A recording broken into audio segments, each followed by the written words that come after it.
Bem-vindos a esse finalzinho aqui do Guimarães, a esse paredão do Riobaldo, a esse confronto de Adorim com Hermógenes, que se entrematam nesse final tão lindo, tão impactante,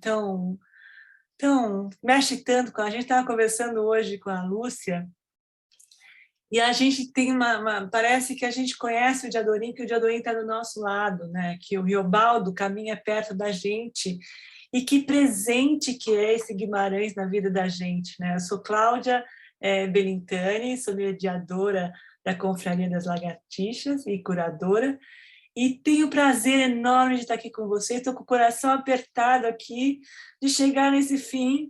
E aí estava conversando com a Carla, a Leila, e eu estava conversando com a Carla, e ela falou assim: você acredita que eu acabei, eu voltei de novo para o começo, né? Porque a gente não para, a gente não quer parar, a gente quer estar envolvida, a gente quer estar se reconhecendo no personagem, se identificando com o personagem. E é uma poesia absurda, mesmo em cima da sujice que o Riobaldo traz, né? Que ele fala que aquele amor dele é uma sujice, né? Eu estava discutindo com a Lúcia também hoje em relação ao Diadorim, que eu acho que é a quarta vez que eu leio o livro e que, de repente, me veio a minha visão da obra, né? Que a gente vai se reinventando, vai amadurecendo, vai tendo outras visões do mundo, da vida. E, de repente, me veio uma coisa assim que mexeu muito comigo. Eu pensei assim: o Riobaldo matou o Diadorim. Ele matou o Diadorim. Ele estava quieto. Eu falei: Lúcia, ele estava lá quietinho, ele não se mexe. Ele era o Tatarana, ele atirava super bem, ele poderia ter acabado com aquela história. Ele fica possuído ali, naquele momento, ele fica possuído pelo diabo ali naquela hora. E o diabo também está ali fora, no meio do redemoinho, porque eu fiquei pensando, né? Até coloquei um texto no nosso site, da Amora Moira, que fala de Adorim, né? Sobre o Diadorim, sobre essa masculinidade do Diadorim, que ele nasce, desde pequeno, quando ele vai buscar a figura do Diadorim, ele não encontra o Diadorim como uma menina. O Diadorim, ele conhece o menino de Adorim já travestido de homem, já homem. Então, a sensação que eu tenho é que o Diadorim, ele opta por isso desde pequeno, né? Ele, de verdade, era um homem. A gente consegue imaginar o Diadorim vestido com um vestido, fazendo comida para esperar o Riobaldo chegar em casa. Não! O Diadorim era da arma, era da guerra, era da vida, era homem, né? E o Riobaldo se Ele apaixona... era mais macho que o Riobaldo. É mais macho, mas justamente pera lá, que eu vou... Esse trecho da Mora Moira que ele escreve mais homem do que nunca, né? O Diadorim. Porque ele, de fato, ele era um homem. Aí a gente pensa na figura da Otacília, né? Que é aquela figura branquinha, clarinha, a minha companheira, a minha não sei. Você não vê nem um pouco de erotismo, de desejo em relação àquele corpo, e sim uma coisa calma, pacata, pacífica. E o Diadorim tinha aquela fome, aquela sede, aquele cheiro, aquela coisa animal de dentro dele, que perturbava ele o tempo todo. E eu não tinha pensado nisso, não tinha achado uma fatalidade do destino, mas como é que ele ia se reinventar, o Riobaldo? Como é que ele ia prosseguir se a coisa acontecer? Mesmo ele é apaixonado por um homem, como é que ele ia conseguir conviver com isso? É muito lindo, né? Então, e olha só o Guimarães, visionário. Ele vai lá, lança esse romance em 1956, e olha o que está acontecendo hoje.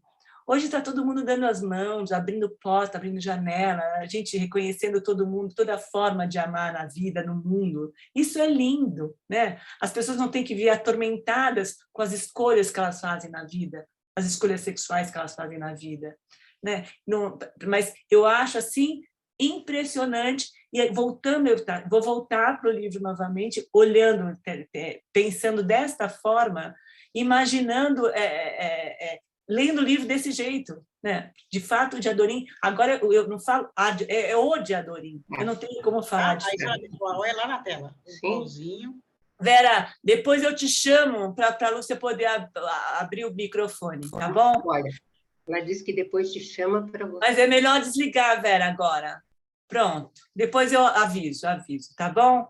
Enfim, é uma coisa maravilhosa, é um presente. A gente está aqui com a presença querida do Odilon, que veio trazer esse final para a gente.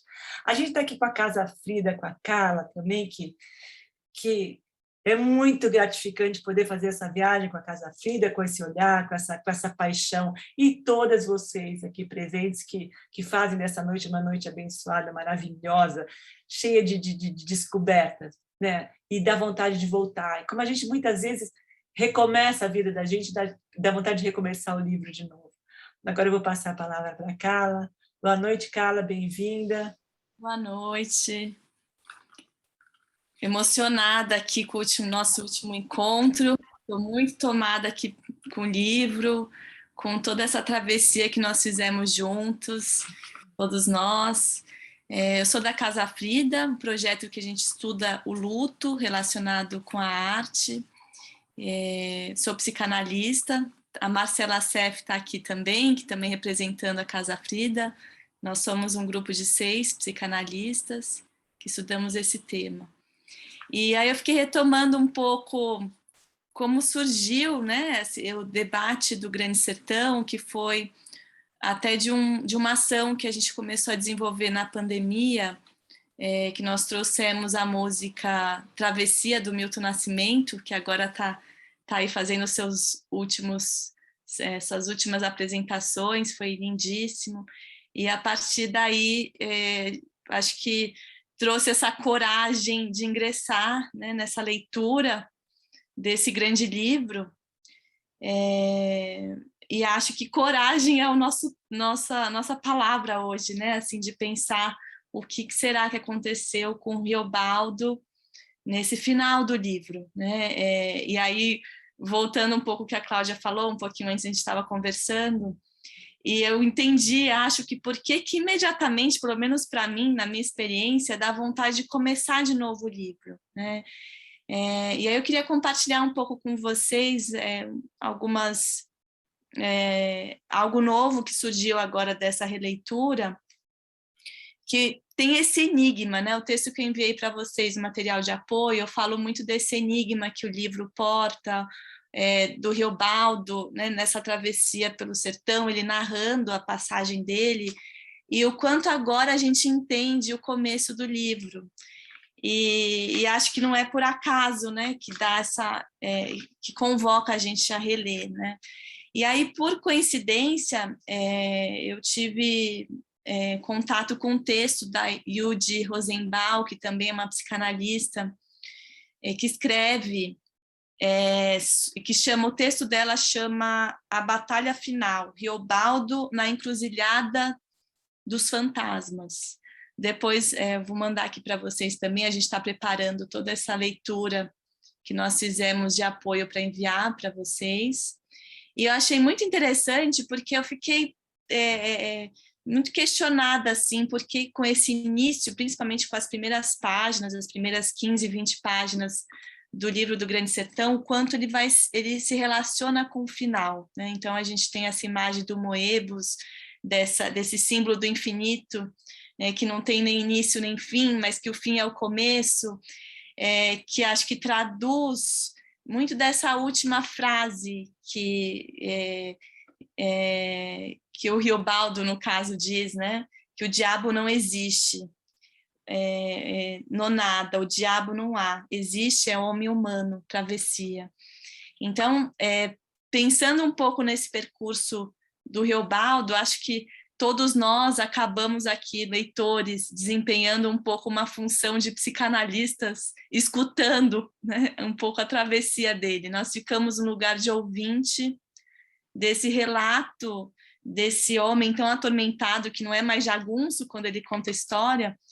E o que será que acontece, né? Que ele paralisa justamente no momento que ele precisa, que ele carece de mais coragem, que é enfrentar o Hermógenes, né, e proteger o grande amor dele, que é o Diadorim. E aí, não sei quem tem essa versão do livro, né, mas a gente está com 2 versões, trabalhando com edição de bolso, e essa nova da Companhia das Letras, que é um pouco mais completa. Eu não estou com a página da edição de bolso, mas eu queria dizer um pouco da página 414, que é bem no momento, um pouquinho antes dessa página, quando o vento começa a ficar esquisito, né? O vento começa a mudar, a direção, o vento que nunca vinha de uma direção começa a fluir de uma direção diferente, e o sertão ventou rouco, ele diz, né? E aí, logo em seguida, na página seguinte,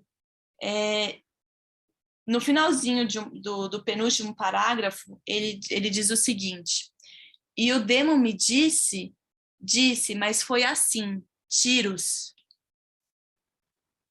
Choque que levei, foi feito um trovão, começou a se bradar, os gritos, tiros. Que foi? Que foi mesmo que eu primeiro ouvi? E aí, parando aqui um pouco, que é bem esse recorte também que a Yudi traz, que eu fico pensando por que eu fico tão fascinada com esse primeiro parágrafo do livro. E aí, se a gente volta logo no comecinho, na primeira página do Grande Sertão, a gente se depara com nonada aqui, e ele repete, né, tiros que o senhor ouviu foram de briga de homem não, Deus esteja. Então, assim, acho que, né, me faz lembrar agora, assim, um pouco até a Capitu, a história do Bentinho, né, que ele narra a história tentando convencer o leitor de que a Capitu traiu, né? Eu acho que aqui, de alguma forma, o Riobaldo ele acaba nos traindo, né? Assim, um pouco, traindo muito entre aspas, né? Porque, na verdade, não é uma traição, é ele tentando se redimir dessa culpa, né? Porque ele está sempre atormentado por essa culpa. E onde estava essa coragem no momento que ele mais precisava, né? E que, de fato, a gente chega nessa encruzilhada, né, que, na verdade, o diabo é o Riobaldo, né? Não existe Deus ou diabo, nós temos esses opostos dentro de nós, né? E ele paralisa e deixa o Diadorim morrer, né? E é muito triste, porque é o grande amor da vida dele, mas que ele não consegue proteger esse amor, né? Ele paralisa e o Diadorim morre ali junto com Hermógenes, que é um pouco que eu fui escrevendo no material que vocês receberam, de Deus e o diabo que se misturam ali no redemoinho, e os dois acabam morrendo, né? Os dois morrem na batalha final. E o Riobaldo assistindo, né, desse lugar, desse privilégio dele estar nesse lugar afastado, protegido, e o quanto, assim, o momento que ele mais precisava ser grande, ser tão, né, ele é ser nada, né, ele é o nonada, né? Então fica muito novamente esse símbolo do Moebius, né, dessa linha, o tudo e o nada que se mistura, né? E ele carece de coragem, né, porque o Diadorim não tinha medo, o Diadorim enfrenta. Isso aqui é muito triste, porque ele está extremamente arrependido disso, né? Ele está contando como num processo dele tentando elaborar esse luto impossível, dele, no fundo, ter deixado o grande amor dele morrer, né? Que é o Diadorim, né? E aí tem toda essa questão de gênero, das relações, de algo que não era, principalmente na época que se escreveu, aceito socialmente, né?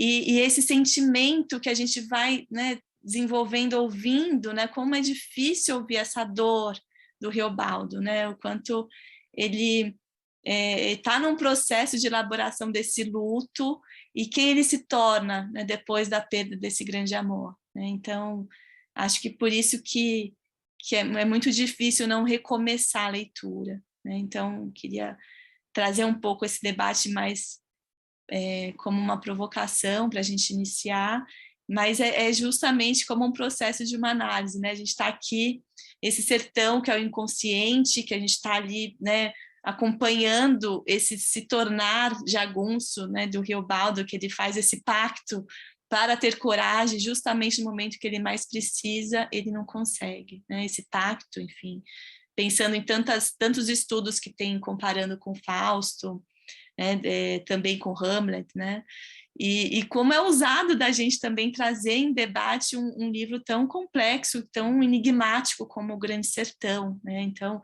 achei muito corajoso, assim, também da nossa parte, a Confraria Casa Frida, aqui com coragem, chegando no final da travessia, né? Encerrando esse livro.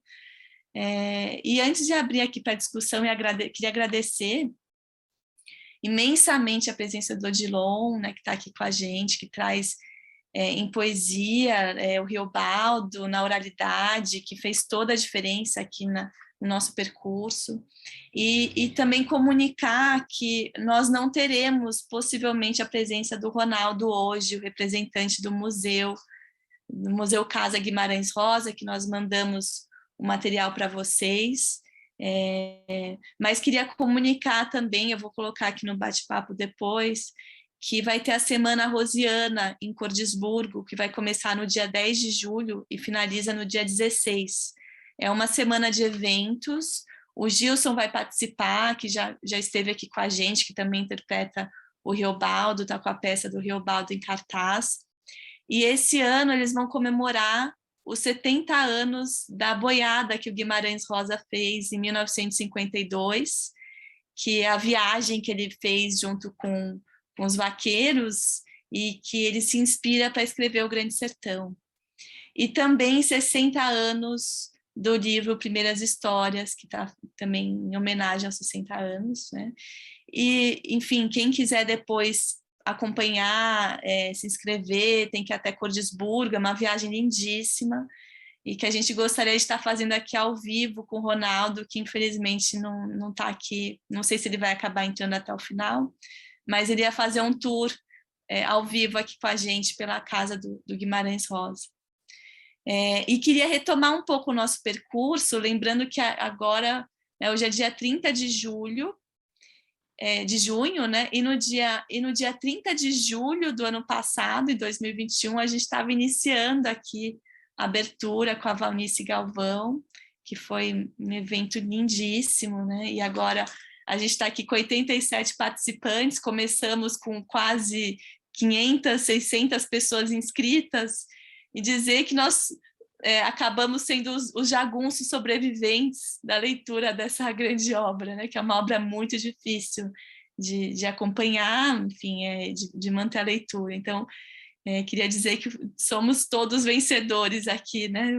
Os últimos jagunços, acompanhando aqui a saga do Riobaldo. E a gente chegamos finalmente nesse momento tão triste, tão profundo, que é a morte do Diadorim.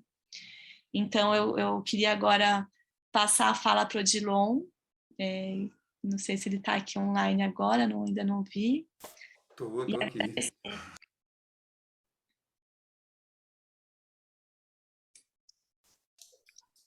Eu só falei tô aqui só para poder só para me apresentar. Não era para te interromper, não. Desculpa, Carlinhos. Querido, bem-vindo, Odilon, bem-vindo. Que bom te ver, que bom te ver. Ei, Cláudia, querida. Passando para você, por favor, para você abrir nossa roda, a sua presença tão poética, tão importante. Olha, eu quero começar também agradecendo a Carla, a Cláudia. Quando a gente conversou no ano passado, né, eu falei que eu não poderia estar de forma profissional, porque eu não podia assumir esse compromisso como um compromisso profissional, mas que eu gostaria de participar de forma assim, como todo mundo, de forma espontânea, porque eu não sabia se eu conseguiria estar todos os dias, né, para ler um pedacinho. Eu estou feliz de ter conseguido, de ser uma das jagunças. Eu vou falar no feminino, porque vocês mulheres são maioria. E eu tenho 4 irmãs, eu sou o único da família, e o grupo de WhatsApp da minha família, das irmãs, chamava 5 irmãos. Aí eu falei para elas, gente, mas vocês são maioria, não faz sentido. Se vocês se habituaram ao exercício de linguagem, de se sentir incluídas no masculino, nesse momento que vocês são maioria, eu também posso fazer o mesmo exercício, de me sentir incluído no feminino. Então, eu vou dizer das jagunças. Aqui em São Paulo tem uma peça em cartaz, não está agora, mas sempre volta, que é As Cangaceiras. Então, foi muito também inspirado nas cangaceiras que eu achei bom nos chamar hoje de jagunças, porque somos maioria feminina nesse grupo aqui, né, da jagunçagem. E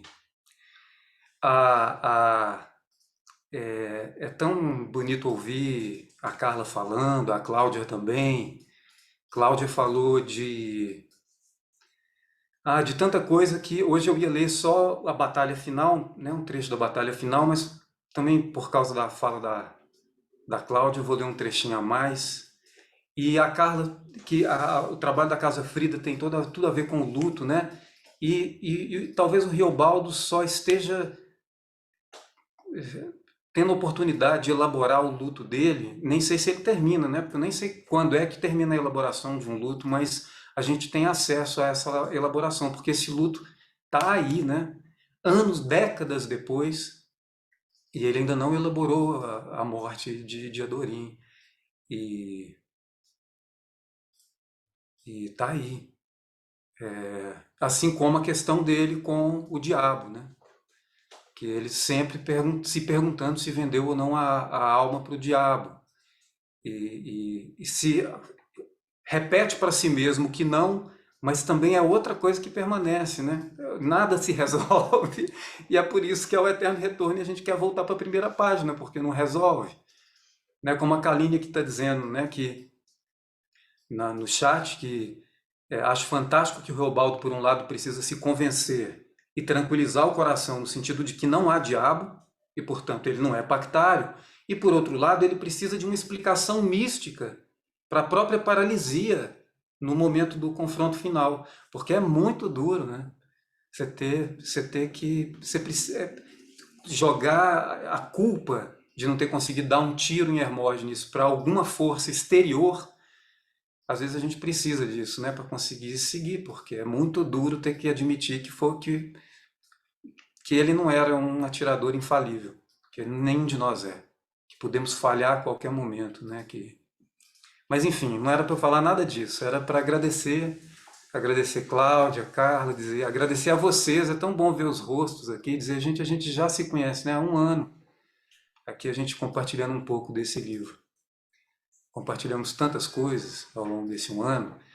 Então, olha, a partir também da fala da Cláudia, queria lembrar que essa semana teve o dia 28 de junho, que é o dia que se comemora o orgulho LGBTQIA+. E uma das questões para as pessoas trans, a gente tem muito falado, né, da possível transexualidade de Diadorim, de Diadorim ser um homem trans, a partir do texto que a Cláudia tem citado várias vezes, né, da Amora Moira. Falei errado, né, Cláudia, é o nome dela? Não, Amora Moira, tá certo. Amora Moira. Eu quero muito saber a tua opinião, também é uma delícia te ouvir. Vai nessa, bora. Gostoso. Vamos. Porque essa questão da transexualidade é muito novo também para a gente, né? Eu fui professor num colégio católico em Belo Horizonte e tinha uma aluna muito tímida, e foi para o teatro, porque o teatro é uma promessa de um lugar em que a pessoa pode se soltar. E aí, eu nunca mais a encontrei. Passaram-se muitos anos, eu estava em cartaz em Belo Horizonte, e apareceu um rapaz, que depois da peça foi me cumprimentar. E olha que curioso, uns anos antes eu tinha encontrado com aquela pessoa, que tinha sido minha aluna, numa formatura de medicina da irmã dela. E eu fui abraçá-la e ela me abraçou sem intimidade. E eu estranhei porque ela me tratou com repulso, não com repulsa, mas com reserva. E ela levava no pescoço um T de igreja, não era um escapulário, nem era um terço, eu não sei como é que chama, mas vocês devem reconhecer isso, um T. Então eu imaginei, bom, ela estava com cabelo curto, eu pensei, entrou para a vida religiosa, deve ter se tornado freira, foi a minha conclusão. Ele percebeu que eu fiquei triste com aquele rechaço, com aquele rejeite. Eu tô misturando agora, eu falo as palavras e falo rechaço existe em português. Olha que doideira, porque eu estava lendo hoje um texto em espanhol. Mas então ele foi ver a minha peça e subiu no palco no final, quando eu estava conversando com alguns espectadores, e me disse assim: eu vim aqui para te dizer que eu agora sou Lucas. Aquela frase veio quase como uma continuidade daquela ação, quase como uma explicação de que não era contra mim aquela reserva daquele abraço, é que aquele abraço eu estava dando em uma pessoa que já não existia mais. Eu fiquei tão emocionado que eu virei para ele e disse assim: prazer, Lucas, eu sou Odilon. Então, o nome é uma coisa muito importante, né, para a pessoa trans. O nome, pensa. O nome. Pensa o quanto essas pessoas tiveram que lutar para serem chamadas pelo nome. Pelo nome. Então eu queria começar hoje voltando no trecho em que Diadurim revela o nome.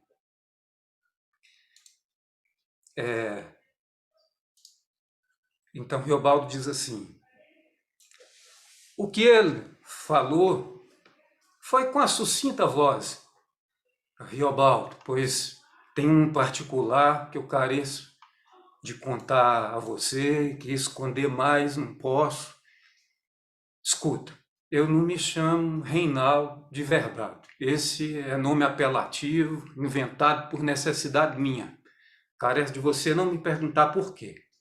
Tenho meus fardos. A vida da gente faz 7 voltas, se diz. A vida nem é da gente. Ele falava aquilo sem rompante e sem entonos, mas antes com pressa. Quem sabe se com um tipo de pesar e vergonhosa suspensão.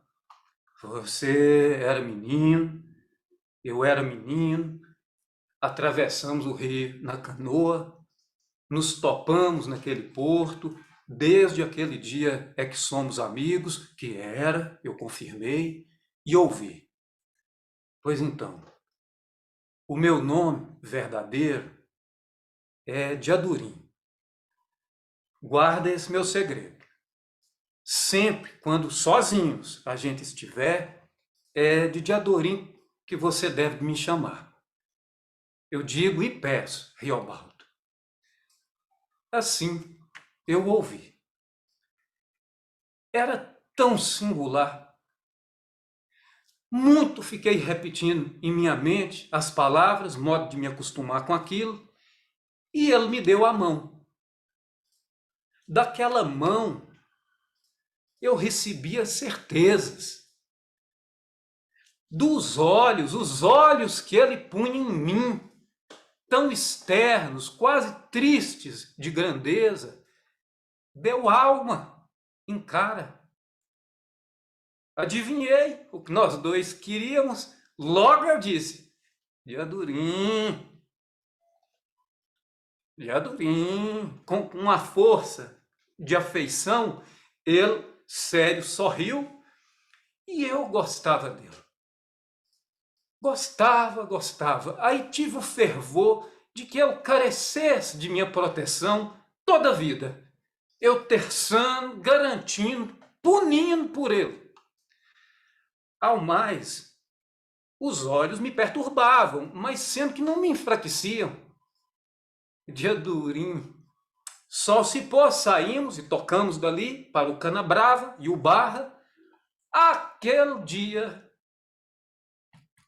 fora meu, me pertencia. Reinaldo, Diadurim me dizendo que este era real o nome dele, foi como dissesse notícia do que em terras longes se passava. Era um nome. Vê o quê?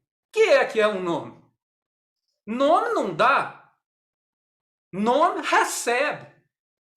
Da razão desse encoberto, nem resumir curiosidades. Caso de algum crime arrependido fosse, fuga de alguma outra parte, ou devoção a um santo forte, mas havendo o eu querer que só eu soubesse e que só eu esse nome verdadeiro pronunciasse, entendi aquele valor, a amizade nossa, ele não queria acontecida simples, no comum, sem caos. A amizade dele, ele me dava. E a amizade dada é amor.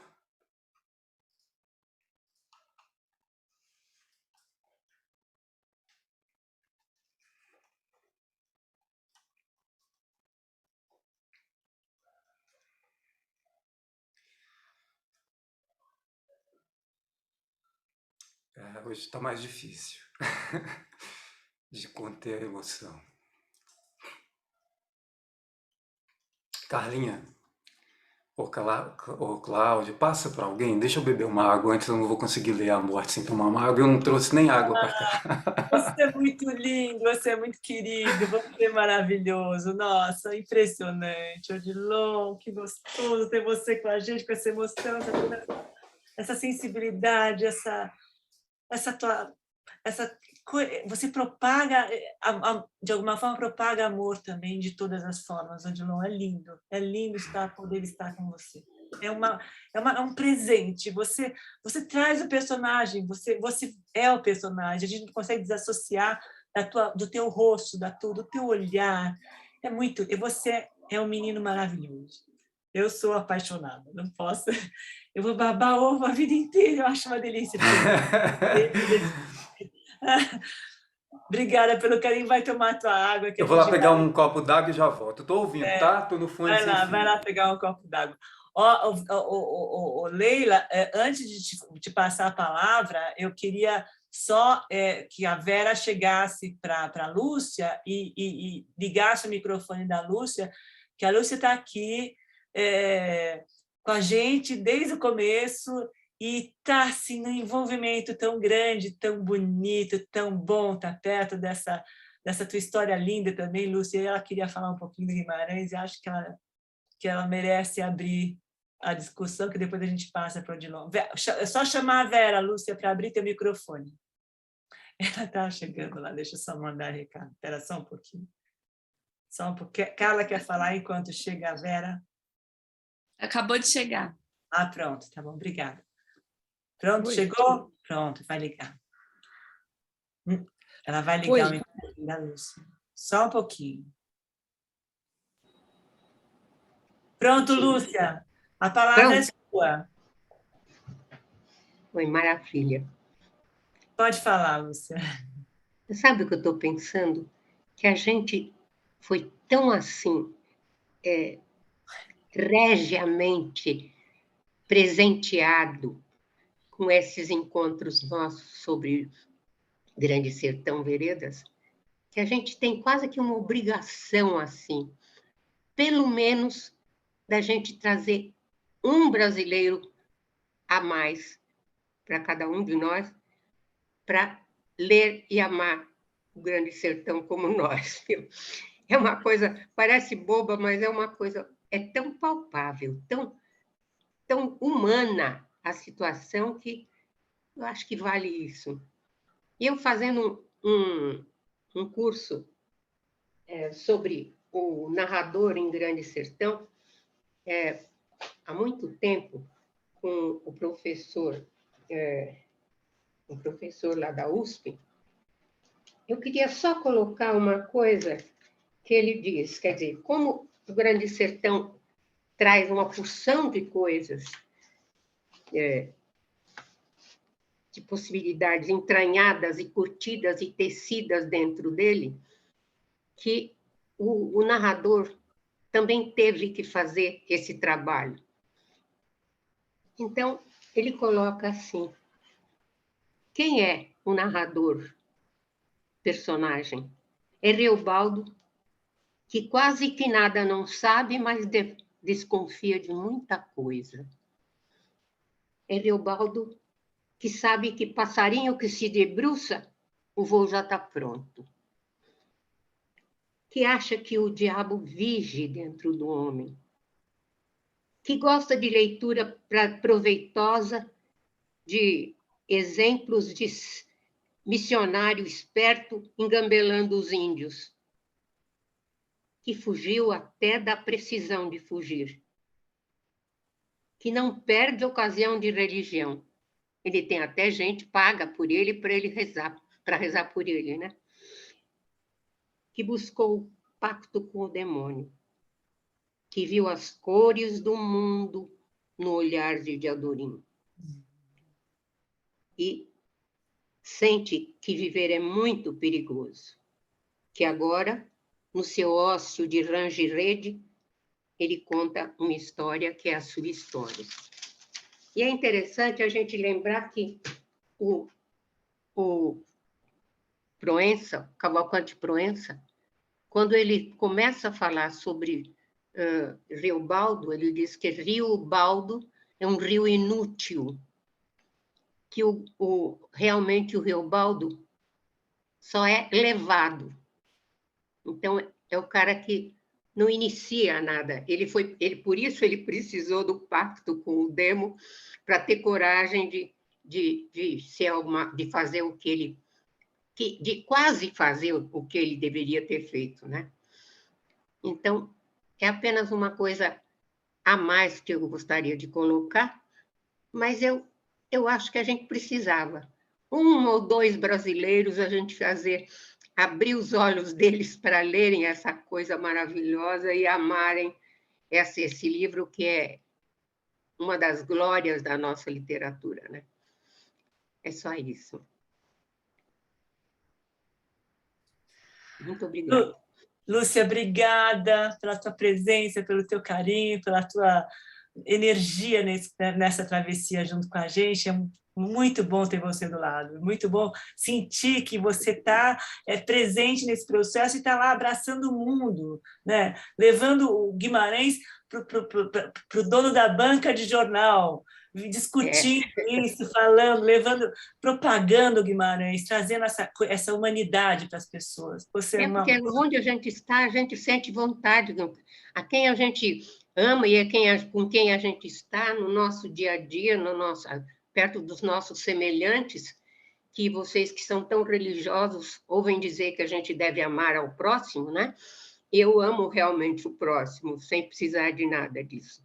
E a gente tem vontade de passar uma coisa bonita como é o Grande Sertão, certo? Vocês são maravilhosas, muito obrigada pela ajuda muito grande, que nos meus 90 eu sinto falta já de ter a minha memória em dia, tá bom? Um abraço assim, carregado de carinho para vocês todos. E obrigada, Cláudia, especialmente, e Carlinha também, e a todas vocês. Obrigada a você, Lúcia. É um presente ter você aqui com a gente, relendo o Grande Sertão, né? Nós lemos juntas a primeira vez. Que você lia falando, né, em voz alta, lembra? Que é importante ler em voz alta. A gente não chega a um Odilon, mas a gente tenta uma coisa a mais mensurável do que o olhar, o som, né, que dá para medir quase, né, para entrar nessa mistura que dá o Grande Sertão, né? Só para contextualizar, a Lúcia, a gente fazia parte de um grupo de leitura menor, e que a gente se reunia com encontros semanais, e enquanto a gente lia o Grande Sertão, cada uma escolheu também um personagem, a gente lia alguns trechos em voz alta, foi muito bonito, foi lindo. Eu era compadre Melquelemem.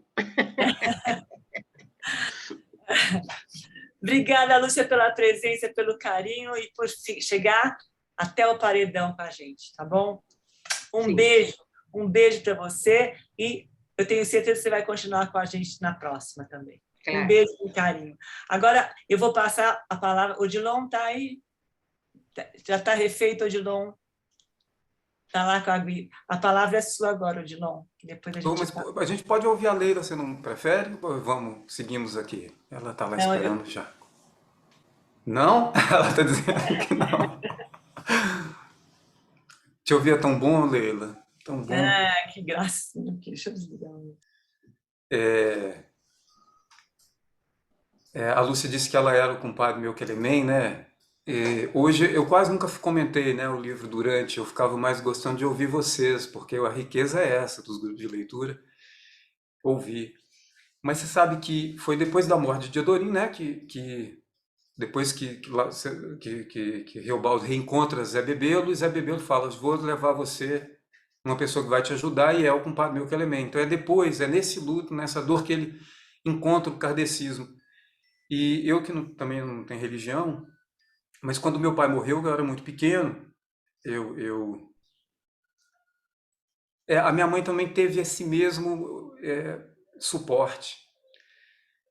Porque se a Carlinha trabalha com suporte via psicanálise, agora, o Reobaldo, que não tinha essa opção, não teve essa opção, como foi importante o suporte religioso. Assim, eu não tenho religião, tenho muitas dúvidas e questões, mas não posso deixar de lembrar o quanto foi importante para minha mãe se manter viva, dentro da depressão que ela teve, dentro do desespero de ficar viúva com 30 anos de idade e 2 filhos, um de 5 anos e meio, e a minha irmã caçula de 1 ano e pouco, e ela encontrou o compadre meu Quelemem dela também.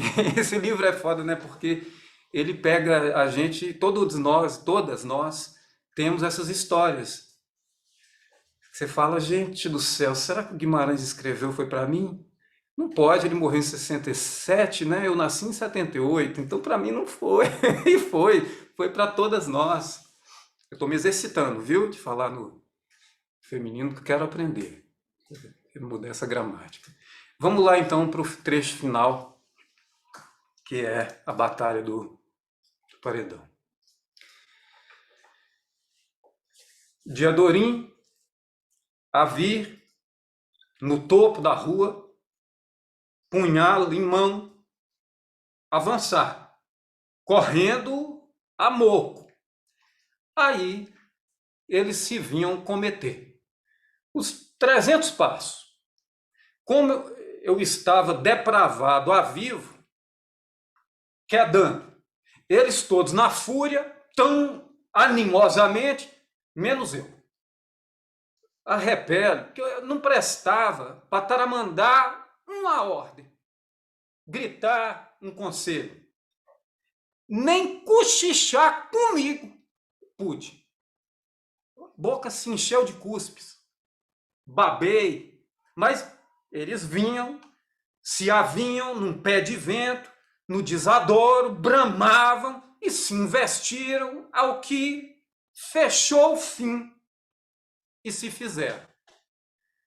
E eu arrevessei na ânsia por um livramento. Quando quis rezar, e só um pensamento, como raio e raio que em mim. O senhor sabe qual? O diabo na rua, no meio do Redemoinho. O senhor soubesse de Adorim, eu queria ver, segurar com os olhos. Escutei o medo claro nos meus dentes, o Hermógenes desumano, dronho nos cabelões da barba. De Adorim foi nele, negaciou com uma quebra de corpo, gambeteou, e assanharam, e baralharam, terçaram, de supetão e só. E eu estando vendo. Trechei, aquilo rodou, encarniçados, roldão de tal, dobravam para fora e para dentro, com braços e pernas rodejando, como quem corre nas entortações. Diabo na rua, no meio do Redemoinho. Sangue. Cortavam tocinho debaixo de couro humano. Esfaqueavam carnes. Vi camisa de baetilha e vi as costas de homem remando no caminho para o chão, como corpo de porco sapecado e rapado. Sofri rezar e não podia. Num cambaleio. Ao ferreio, as facas vermelhas no embrulhável. A faca. Eles se cortaram até os suspensórios. O diabo na rua, no meio do Rio de Moinho. Assim, mirei e vi. O claro, claramente. Aí Diadorim cravar e sangrar o Hermógenes. Cravou no vão e ressurtiu o alto esguicho de sangue. Porfiou por bem matar. Só luz que não pude. Mar que eu queria um socorro de rezar uma palavra que fosse, bradada ou imuda, e secou. E só orvalhou em mim, por prestígios do arrebatado no momento, foi poder imaginar minha Nossa Senhora assentada no meio da igreja. Golo de consolo. Como lá embaixo era fel de morte, sem perdão nenhum, que engoli vivo. Gemidos de todo ódio, os urros, como de repente não vi mais Diadorim. No céu, um pano de nuvens, Diadorim. Naquilo, eu então pude, no corte da dor, me mexi, mordi minha mão de redoer, com ira de tudo. Subi os abismos. De mais longe, agora davam uns tiros. Esses tiros vinham de profundas profundezas. Trespassei. Eu estou depois das tempestades. Como retornei tarde depois, mal sabendo de mim, e querendo emendar nó no tempo, tateando com meus olhos, que ainda restavam fechados, ouvi os rogos do menino Grigó e do cego Borromeu, esfregando meu peito e meus braços, reconstituindo no dizer que eu tinha estado sem acordo, dado ataque, mas que não tivesse espumado nem babado. Sobrenadei. E daí não sei bem. Eu estava recebendo socorro de outros, o Jacaré, Pacamã de Presas, João Curiolo e o Acauã, que molhavam minhas faces e minha boca, lambia a água. Eu despertei de todo, como no instante em que o trovão não acabou de rolar até o fundo, e se sabe que caiu o raio. Diadorim tinha morrido. 1000 vezes mente, para sempre de mim. E eu sabia. E não queria saber. Meus olhos marejavam. E a guerra, eu disse, chefe, ganhamos, acabamos com eles. João Guanhá e o Fafafa, com uns dos nossos, ainda seguiram perseguindo os restos, na derradeira demão. João Conclise deu a resposta. O Hermógenes está morto, remorto, matado. Quem falou foi o João Curiolo. Morto, remorto, o do Demo. Havia nenhum Hermógenes mais. Suspendi minhas mãos, vi que podia, só o corpo me estivesse meio duro, as pernas teimando em se entesar, num emperro que às vezes me empalhava, sendo que me levantei, sustentando e caminhei os passos. Virei para os outros e perguntei. Mortos? Muitos? Demais. E isso o João Curiolo me respondeu prestativamente, sistema de amigo. Solucei em seco, debaixo de nada. Ou eu ainda não estava bem de mim, da dor que me nublou, eu tive de sentar no banco da parede. E a mulher rogava, a mulher do Hermógenes, e a mulher rogava que trouxesse o corpo daquele rapaz moço, vistoso, o dos olhos muito verdes. Eu desguisei, eu deixei minhas lágrimas virem, e ordenando, traz de Adorim, conforme era.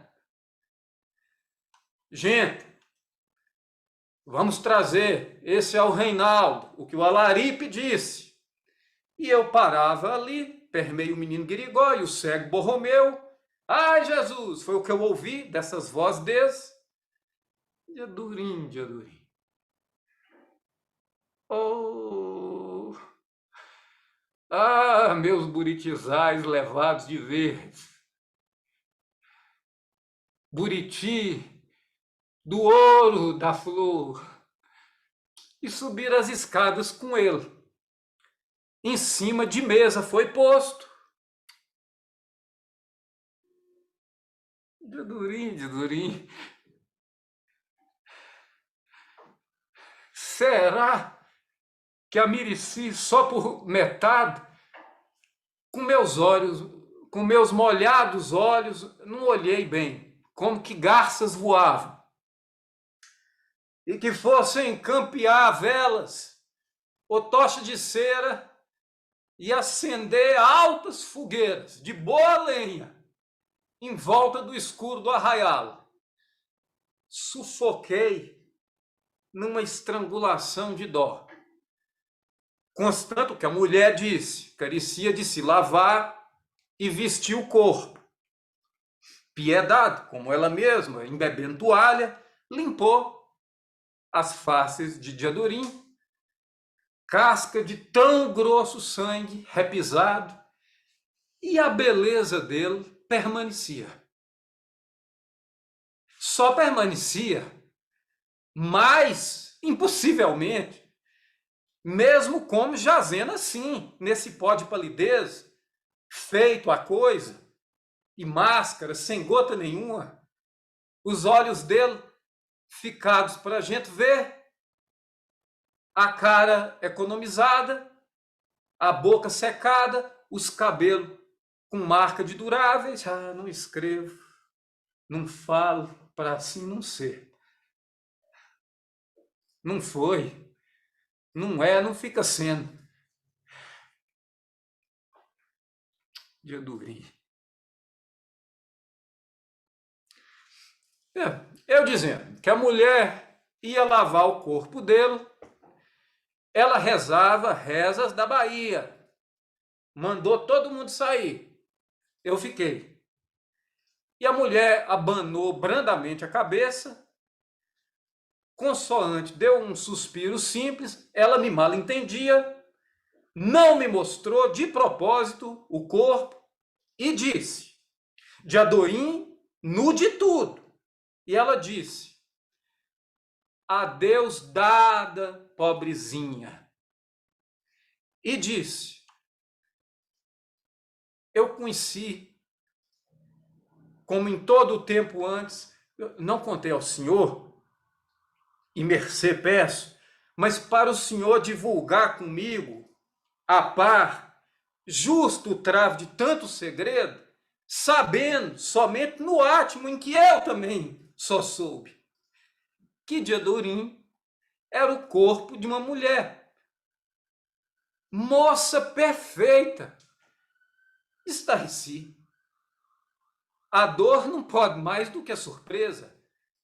A coice d'arma de coronha, ela era tal que assim se desencantava, num encanto tão terrível, e levantei as mãos, levantei mão para me benzer, mas com ela tapei, foi um soluçar, e enxuguei as lágrimas maiores, uivei, de Adorim, de Adorim. Era uma mulher. De Adorim era mulher como o sol não acende a água do rio Urucuia. Como eu solucei meu desespero. O senhor não repare, demore que eu conto. A vida da gente nunca tem termo real.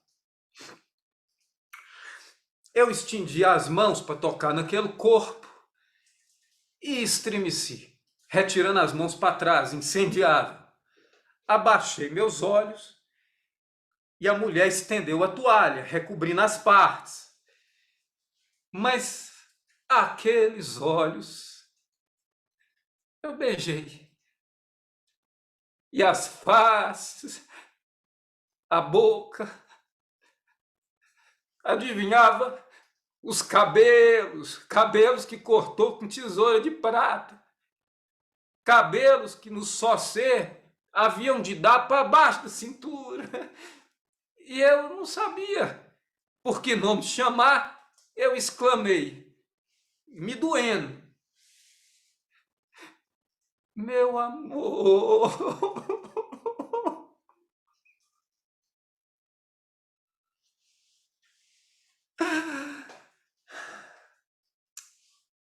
Foi assim.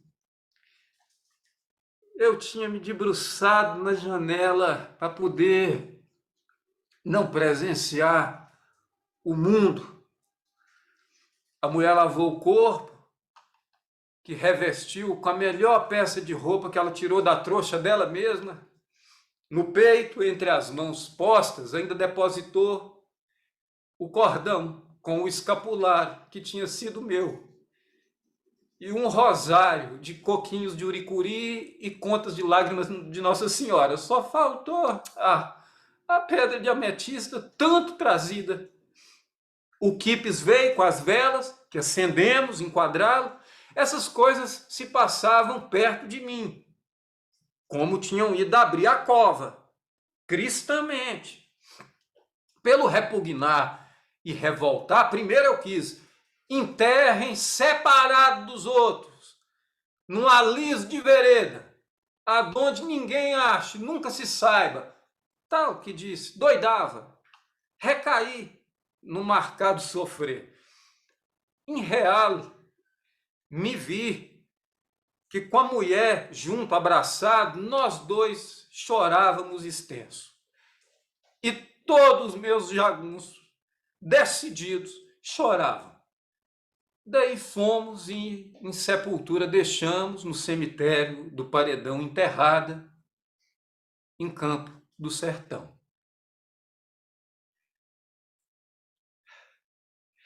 Ela tinha amor em mim. E aquela era a hora do mais tarde, o céu vem abaixando. Narrei ao senhor, no que narrei, o senhor talvez até ache mais do que eu a minha verdade. Fim que foi. Aqui a história se acabou. Aqui a história acabada. Aqui a história acaba. Resoluto, saí de lá em galope, doidava. Mas, antes, reparti o dinheiro que tinha. Retirei o cinturão cartucheiras, aí ultimei o jagunço Riobaldo. Disse adeus para todos, sempremente. Compadre meu Calemém me hospedou, deixou-me eu contar minha história inteira. Como vi que ele me olhava com aquela enorme paciência, calma de que minha dor passasse e que podia esperar muito longo tempo, o que vendo, tive vergonha, assaz, mas por fim eu tomei coragem. E tudo perguntei: o senhor acha que a minha alma eu vendi, paquitário? Então ele sorriu, pronto, sincero, e me respondeu: tem cisma não, pensa para adiante. Comprar ou vender, às vezes, são as ações que são as quase iguais. E me cerro aqui. Mire e veja, isso não é o de um relatar passagens de sua vida em toda a admiração. Eu conto o que fui e vi no levantar do dia. Auroras. Certo, o senhor vê, contei tudo. Agora estou aqui, quase barranqueiro, para a velhice vou, com ordem e trabalho. Sei de mim. Cumpro. Amável, o senhor me ouviu. Minha ideia confirmou que o diabo não existe. Pois não? O senhor é um homem soberano, circunspecto. Amigos somos. No nada, o diabo não há. É o que eu digo, se for. Existe. É homem humano. Travessia. E agora é só voltar para o começo do livro. Que lindo, Odilon, que coisa mais linda, sem palavras pela sua interpretação, como você traz o Riobaldo, que dor, que difícil essa morte, né? E como precisa de coragem também para amar, né? É algo que eu acho que é um tema, né, assim, nesse livro mesmo. E é um tema tão cuidadoso que a gente precisa pensar, né, dessa questão do gênero, né, da coragem também de você assumir o seu próprio nome, é algo tão difícil, tão dolorido, e que bom que a gente está no momento em que é possível se nomear, né? É possível se nomear pelo que faz sentido, pela forma que as pessoas querem ser chamadas, e é muito necessária a leitura desse livro, né? Principalmente agora. Então, muito lindo te ouvir, que presente lindo, né? Você está aqui com a gente. Eu queria contar só uma última coisa.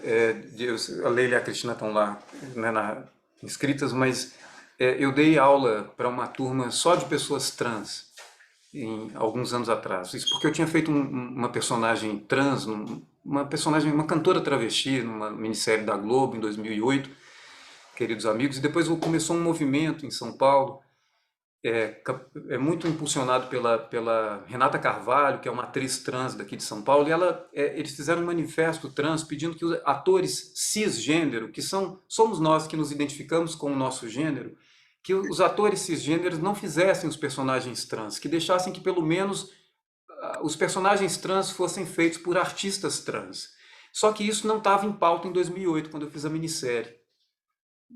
Que é o que elas estão reivindicando por representatividade.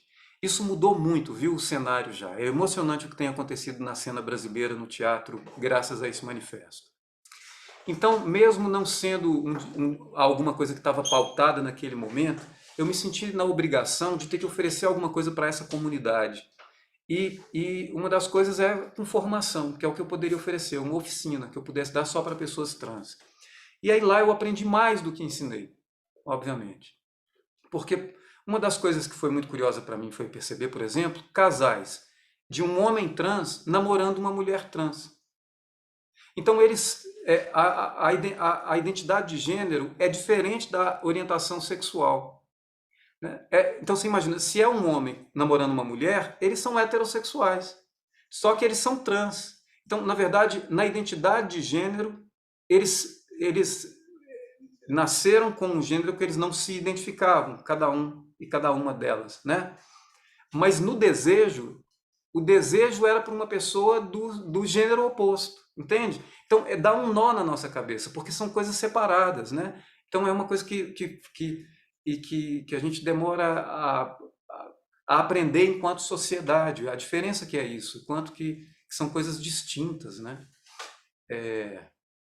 Mas, enfim, o livro não toca especificamente nesse tema, mas eu achei que valia a pena também falar dessas coisas hoje, porque também ele toca, né? E eu acho que ele nos traz várias perguntas que nos movimentam para outras compreensões que são muito ricas, né? Mas é isso. Desculpa, Leila, de novo, e Cristina e Marisa, que estavam aí na fila e eu passei na frente, interrompendo tudo. Você não passou na frente, não, Odilon. É muito bom estar aqui com você, é muito bom a gente poder abrir a janela, né? É muito bom a gente poder partilhar isso tudo, é muito bom a gente poder amar de qualquer jeito, do jeito que a gente escolher, né? É muito bonito esse processo. E como Guimarães era um visionário, porque e é lindo o que a gente está vivendo, e eu acho que isso que a gente está vivendo hoje não vai se alterar, né? As coisas vão permanecer dessa forma. Isso é uma abertura maravilhosa, isso é uma conquista maravilhosa, de poder encarar o outro do jeito que ele realmente é, daquilo que ele escolhe para ele mesmo, né? Daquilo que ele entende por ele mesmo. Isso é muito lindo, e você é um cara maravilhoso, nossa, eu não tenho palavras para te passar o que eu sinto, né? Essa emoção que a gente sente, você trazendo esse Riobaldo cheio de dilema, de culpa. Para mim, nitidamente, ele estava possuído nessa hora, ele não consegue, ele trava, ele está literalmente travado, ele não consegue reagir a esse processo e se sente culpado, né, o tempo todo. E o Diadorim e o Hermógenes se entrematam também, né? E que é exatamente o que acontece acho que alguém está com o som ligado, né? É a Sandra. A Sandra já imagina, não tem problema.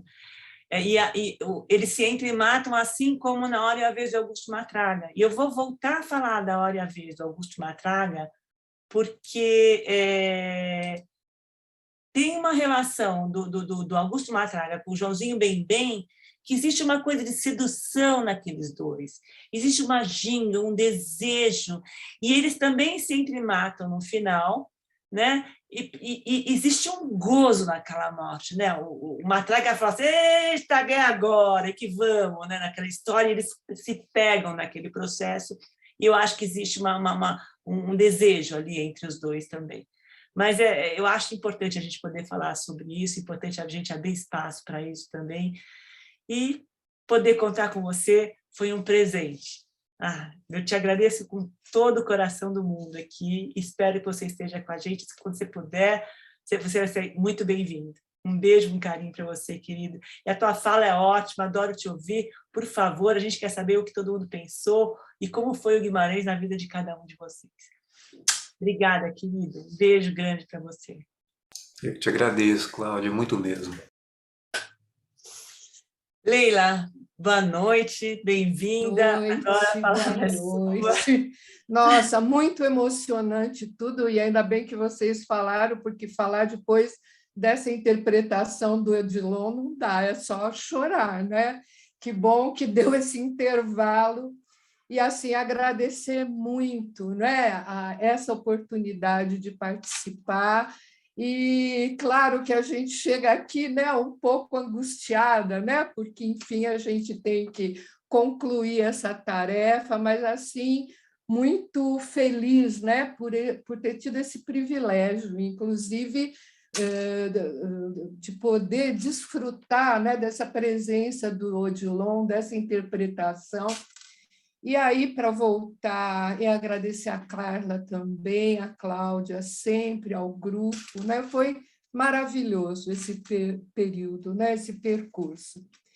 E, assim, dizer que esse texto final, tudo muito intenso, né? Como se todas as emoções que o livro, a história toda, vem portando ao longo do caminho, se intensificasse nesse final, né? Todos os dramas, todos os conflitos.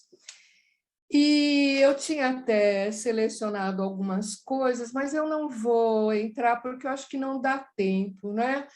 Mas queria comentar algumas coisas. Essa cena final, realmente, ela é de uma intensidade. Eu nunca vejo o filme antes de ler o texto, né?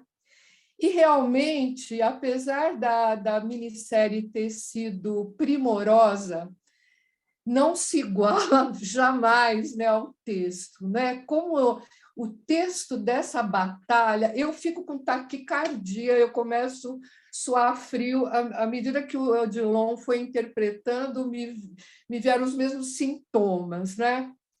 E eu acredito, uma das observações que eu faço, por quê? Né? Tem uma interrogação aí, por que o Reobaldo paralisa? Né? Na verdade, ele queria entrar na briga lá embaixo, o Diadorim não deixa. Eu acho que uma das hipóteses, né, pelo menos é uma hipótese para mim, é que a batalha não era do Reobaldo, a batalha era do Diadorim. Tanto que ele aparece, né, do outro lado da avenida com a faca. Na minissérie, ele está com 2 facas. E ele era muito hábil, a história inteira reforça tudo. Ele não é um jagunço de armas, de tiro, né? Ele é um jagunço de arma branca. Tanto que ele, todas as vezes que ele entra em confronto, ele está com a faca, né? Enfim, ele tem um ódio, né? Embora ele tenha, num determinado momento lá atrás, dito para o Reobaldo, né?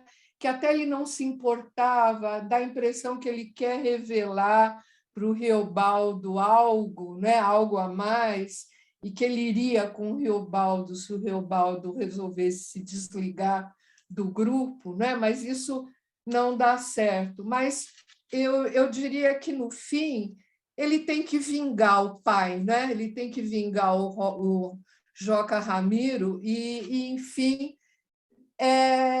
com toda a dúvida do Reobaldo, é como se o Reobaldo ficasse, né, num plano secundário, né? E que, a partir do momento que o Diadorim morre, a história tem que acabar, a história não pode persistir muito além dali. Além dali, ela se constitui por determinados arremates. Enfim, é a minha hipótese, né?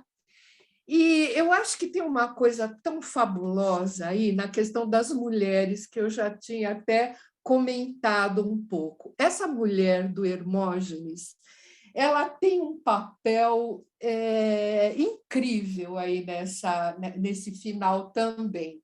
E acho que para ela é conferido também um papel de destaque na medida em que ela é nomeada apenas por a mulher. Ela não é Maria ou Dora, ou sei lá, qualquer nome, ela é a mulher. É como se ela encarnasse nesse final, né, a sabedoria feminina, porque ela é quem olha para o Diadorim e vê que se trata de uma mulher, né? Tanto que ela revela isso depois. E ela faz todo esse trabalho, né, da dignidade do luto, né,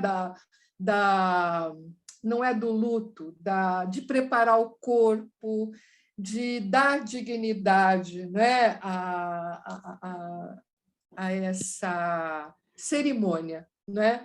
Então, a história toda tem 2 cerimônias, né, de 2 requiens, vamos dizer, que são fabulosos, espetaculares. O do Medeiro Vaz, não é? Onde tem também todos os jagunços aguardam a morte dele, e a do Diadorim, né? Onde também tem... Eu acho muito lindo também que o Reobaldo fala, né? Que termina ele abraçado com a mulher e os 2 chorando, ele se acabando de chorar, e todos os jagunços, ele fala, bravos, né? Os homens muito bravos, todos chorando, né? Enlutados. Então, eu acho que essa mulher, na minissérie, eles escolhem a dedo essa atriz, né? Ela tem uma figura imponente, né? Que é muito séria de início, e ela assume, vamos dizer, o controle, né, desse final, onde os homens não sabem mais muito o que fazer. Ela dá as ordens, ela coordena esse final. A mulher, não é? Eu achei isso também fabuloso e mostra um pouco o papel que o Guimarães vai conferindo aí às mulheres, né?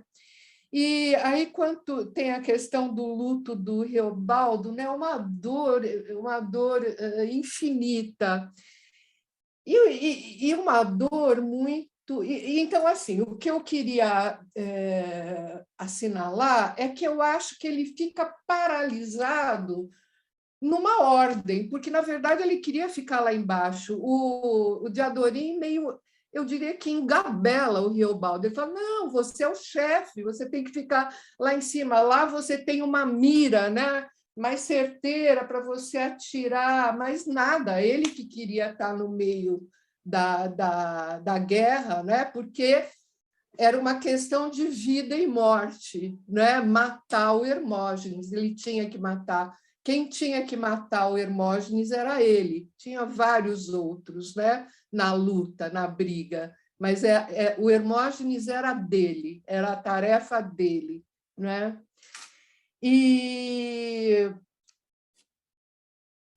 aí eu acho que é um nó muito grande para o Riobaldo mesmo, né? Porque você fazer o luto por uma pessoa que, de repente, o Odilon estava contando, né, esse episódio, né, que a pessoa fez uma mudança, né, de gênero, e como foi complicado ali esse encontro entre amigos, né?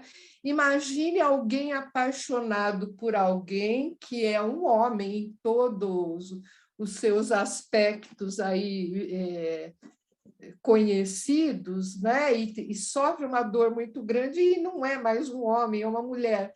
Quer dizer, muito difícil, né? Como lidar com isso? Então, e acho que tem sim o componente da culpa, né? Porque ele não pôde, mas ele não podia mesmo. Eu acho que ele não podia porque não era dele, e ele ficou lá. E acho que tem duas questões também, quer dizer, uma questão relativa ao desejo, né? Para mim, o Diadorim representa o desejo que não treme, é o desejo que não vacila e assume todas as suas consequências, né? Então, Diadorim é Antígona, né? Se a gente fosse pensar num personagem, né? Seria Antígona, que vai, né? E faz e que vinga o irmão, né? E sendo que Riobaldo é Hamlet, né? Ele é shakespeariano, dividido, né? Ele vai e não vai, ele demora para ir para o paredão já lá atrás, aí ele vai ver onde é que está o Tarsila, mas não vai onde está o Tarsila, ele volta e volta para a guerra e vai tomar banho no rio e não consegue vestir a roupa. Então, assim, o tempo inteiro, né, nas decisões mais importantes, o Riobaldo sempre esteve dividido, né? Então ele traz essa característica muito humana mesmo, né? E acho que por isso que todo mundo acaba se identificando muito com o Riobaldo, com essa divisão angustiada, né? Ele é muito dividido, né? E ele é o desejo que se divide. Já Diadorim não, é o desejo que não vacila, não treme, banca todas as consequências. E tudo muito maravilhoso nesse fim, né? Esse luto, a empatia dos amigos, né? Que não deixam o Riobaldo sozinho, vão junto com ele. E esses encontros do final são magníficos. Eu acho que vocês também ficam também. É a minha primeira vez, é a primeira vez que eu estou lendo, mas esse encontro com o Zé Bebelo eu achei muito legal. É como se fosse um ar fresco que entrasse, né? E que o Zé Bebelo, ao encaminhar, né? Ele faz um encaminhamento como quem faz um encaminhamento para uma análise ou para uma psicoterapia, ao encaminhá-lo para o Quelemem, né? ele salva o Riobaldo, né? Ele dá uma oportunidade de saída desse luto, né? Porque o Riobaldo já tinha salvo também a vida do Zé Bebelo lá atrás, né? Quando ele propõe a questão do julgamento, e ele intercede a favor do Zé Bebelo, né? Naquela situação lá atrás. E aí esse encontro com o compadre Quelemem é lindo, é muito bonito, porque ele é o terapeuta que ouve, é o homem sábio, aquele que escuta. Ele fala muito pouco ou quase nada, né? Mas fala só coisas, vamos dizer, acertadas, e dá oportunidade para que ele possa contar e recontar e elaborar, né, Leila, dentro do possível, essa vivência. olha, muito bom te ouvir, Leila. Obrigada pela presença. Então, vou ter que Não, minimizar era isso. agora, tá? Era isso. Porque a palavra deve circular, está aqui, é fácil. Sim. Esse final está todo mundo assim, fervendo. Oriçado. Então, mas é isso. Obrigada. Um abraço grande. Beijo, muito bom poder estar com você nessa travessia, Leila. Obrigada. Adorei. Cristina, bem-vinda. Cristina, a palavra é sua agora. Obrigada. Um vinho para aquecer. Um brinde para você também. Saúde para todos. Viva. E eu não podia deixar de falar hoje, só hoje, porque, né, a gratidão é enorme por estar aqui, a gratidão é enorme por ter feito essa travessia junto com vocês pela primeira vez. Ter feito não, ainda estou fazendo, eu ainda não terminei o livro, estou com pena de acabar. E vou voltar, né? Claro.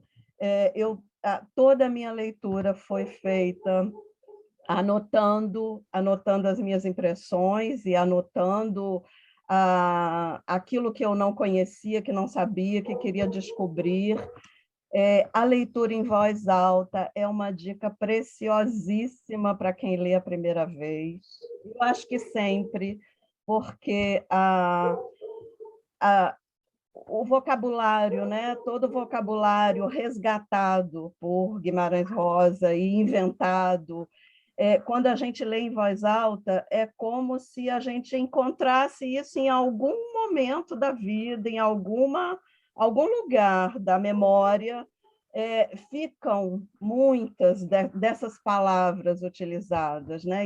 Essa foi uma descoberta muito importante para mim, assim como o encontro com a humanidade, né, do Riobaldo, que vocês tanto já falaram aqui, né? É um encontro comigo mesma, né? Eu acho que é o encontro com a humanidade da gente mesma.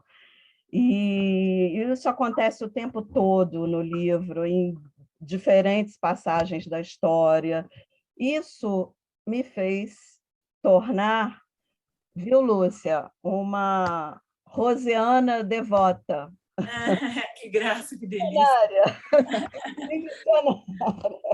Para trazer outros para a leitura de Guimarães Rosa. E, assim, eu estou muito feliz por isso. Eu já estou num outro grupo de leitura do Primeiras Histórias, que é do projeto Rosa da Palavra, do professor Sandro, que não sei se ele está aqui hoje, mas ele tem estado sempre nos encontros. A leitura de Primeiras Histórias tem sido um transbordamento. Então, assim, não vai acabar nunca, né? Isso não vai acabar nunca. Hoje não é o último dia. Obrigada, gente. Muito obrigada. Obrigada a você, Cristina. Que maravilha ouvir assim, que você está iniciando na leitura, que a gente acabou sendo uma boa companhia para você, e retomar um pouco essa fala que a Lúcia traz, né, da gente começar a trazer outros leitores para essa leitura, que é um patrimônio nosso, lindíssimo, Guimarães Rosa. E continue com a gente, por favor. Então, agora a gente vai passar para a Marisa. Por favor, Marisa, boa noite. Bom, primeiro, boa noite a todas, né? Seguindo aí o conselho do Odilon. E aí eu quero fazer um agradecimento e depois só uma reflexão. Eu queria agradecer na pessoa do Odilon,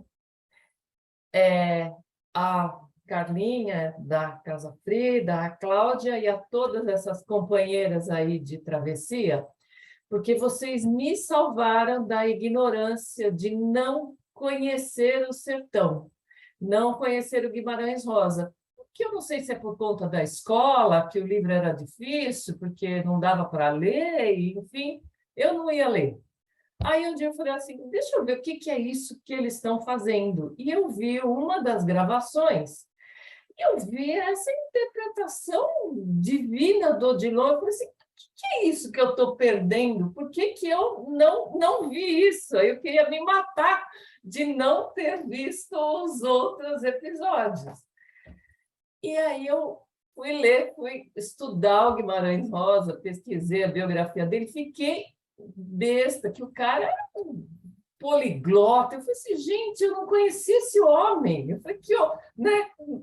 Daí assisti todos os outros e não terminei do livro, mas eu sou espertinha, li o final para participar com vocês e daí vou voltar para ler o resto, mas eu já tinha visto os episódios anteriores e eu, assim, sou muito grata, porque se não fosse aquela interpretação que eu vi do Odilon, os conselhos de ler em voz alta e os comentários de cada uma de vocês, eu tinha perdido isso na vida, que é muito rico.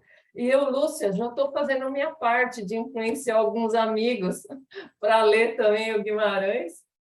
E aí o comentário que eu queria fazer, eu assisti atentamente a abertura da Carlinha e você fala sobre o luto, que ele ainda não fez, mas eu acho que ele começou a fazer, pelo menos naquela passagem onde a Otacília vem vindo com a mãe.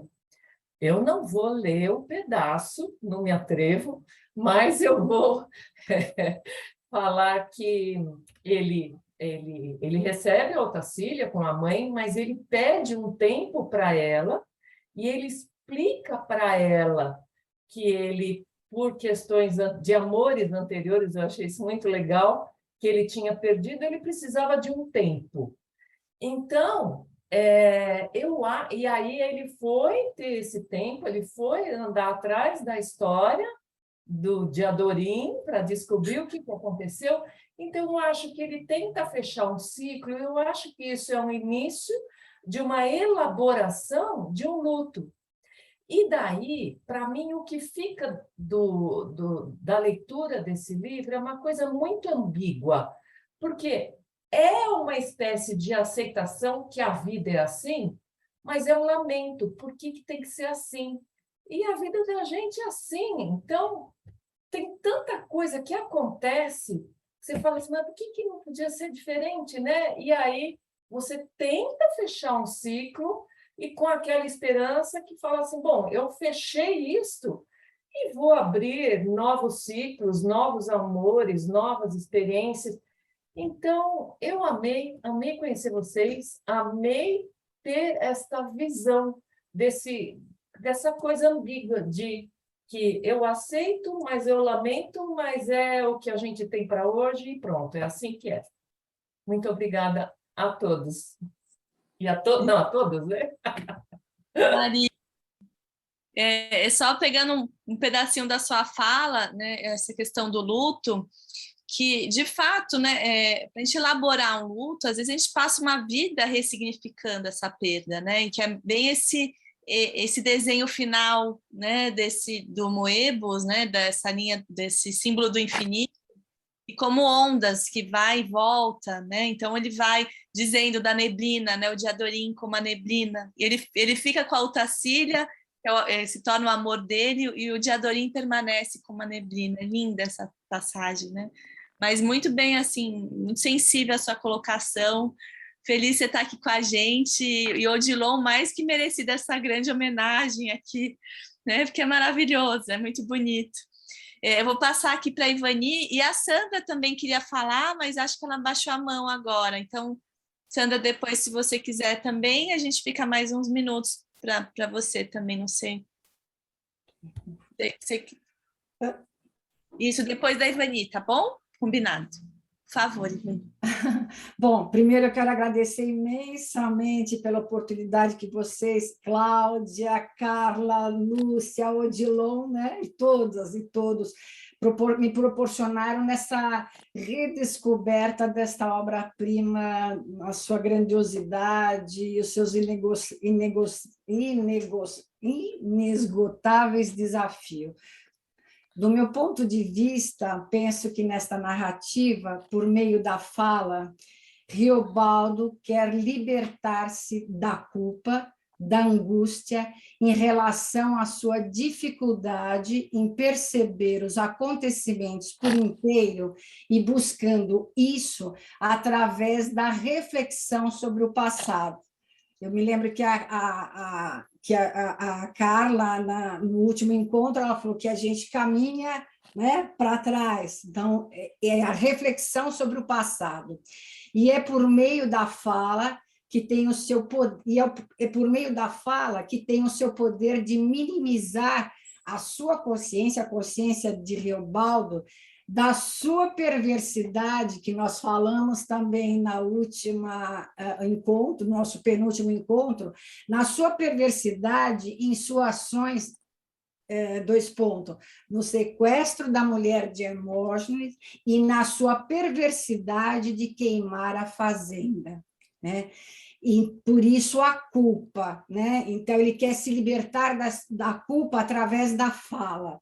Quando diz, abre aspas, viver é muito perigoso, por que viver é muito perigoso? Porque a vida sempre acaba em morte. Mas a morte, ela faz parte, né, da delícia e da dor de existir. Sabemos da nossa finitude como um processo natural, e ela é inexorável nos seus prazos. Mas, quando se é o responsável pela carnificina, porque no paredão foi uma carnificina, pela guerra, né? No caso de Riobaldo, ele era o chefe do bando, portanto, teria que zelar por todos. Né? Um soldado ou um jagunço que morre, o comandante é o culpado por essa vida que perde. E ele perde, né? Quando ele diz mortos, muitos, demais, mas também ele perde o seu grande amor de Adorim, né? Nesta carnificina. Abre aspas, né? Ele diz, sufoquei numa estrangulação de dó, meu amor, né? Essa obra-prima, ela é uma tragédia, né? Não vence o amor, vence o ódio, né? Vence a vingança. E é isso. Eu agradeço imensamente pela oportunidade que vocês me proporcionaram, né? Nessa redescoberta dessa nova leitura. Obrigada. É isso. Obrigada a você, Ivani, nossa parceira aqui de tantas cirandas e debates. É sempre muito bom te ouvir. Pode falar, pois não? Só um lamento, né, da nossa viagem. Só o meu lamento. É verdade.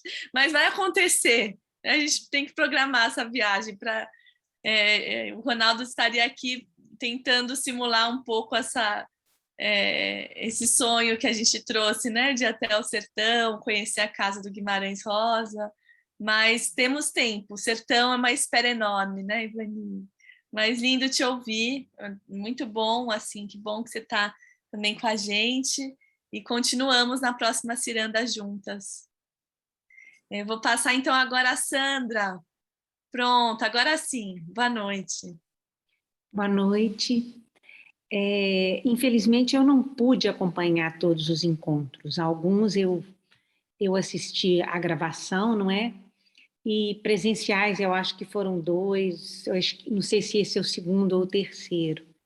Eu não pude por outras questões, mas sempre que eu fiz foi um grande prazer, um grande crescimento. Eu conheço o Odilon há muito tempo, eu tive o prazer de ter o Odilon na minha casa, de vê-lo interpretar Guimarães Rosa.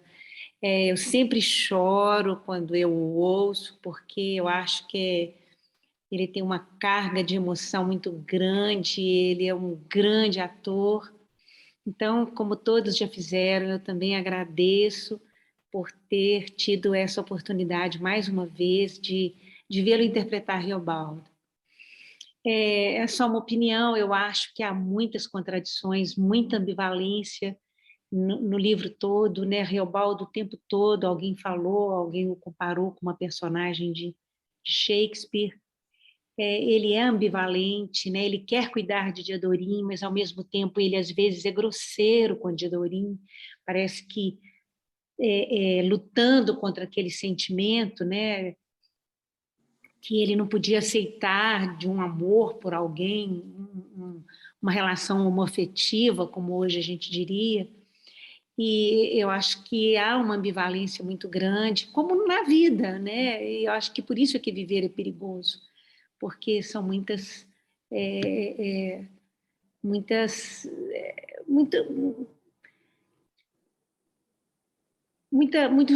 percalços, né? E que a gente tem de atravessar.